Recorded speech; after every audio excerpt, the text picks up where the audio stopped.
ভাইয়া বিষয়টা বলতে পারো ভাই?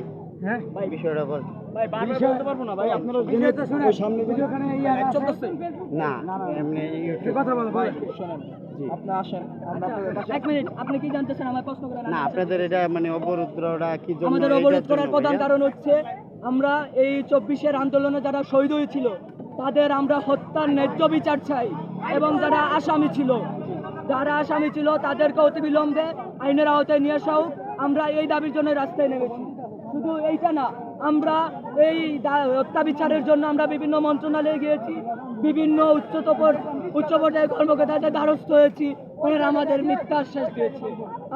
আমরা কোনো সমাধান পাই নাই। আমাদেরকে কোনোভাবে ওইভাবে বলা হয় নাই যে যারা হত্যাকারী তাদের বিচার হবে। তাই আমাদের পিঠ দেয়ালে ঠেকে গেছে, এই জন্য আজ আমরা রাস্তায় নামতে বাধ্য হয়েছি। ইভেন্ট ওরা অনেকেই বলেছে যদি তোমরা পারো রাস্তা ব্লকেট করো। আমরা কাদের জন্য আন্দোলন করলাম? যেই উপদেষ্টা মণ্ডলী শহীদদের রক্তের উপর দিয়ে ক্ষমতায় বসেছেন, আমরা ওনাদের মনোনীত করেছিলাম, কিন্তু আজ তাদের কাছে গিয়ে আমরা হয়রান। আমরা শহীদ হত্যার বিচার পাচ্ছি না।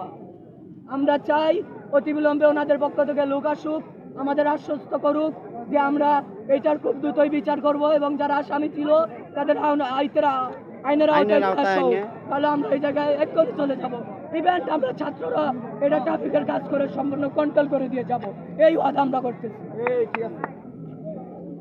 ঠিক আছে ভাইয়ারা, এটা একটা ন্যায্য দাবি নিয়ে ন্যায্য দাবি নিয়ে ভাইয়ারা এই জায়গায় রাস্তায় নামছে। হ্যাঁ আপনারা সবাই হ্যাঁ জি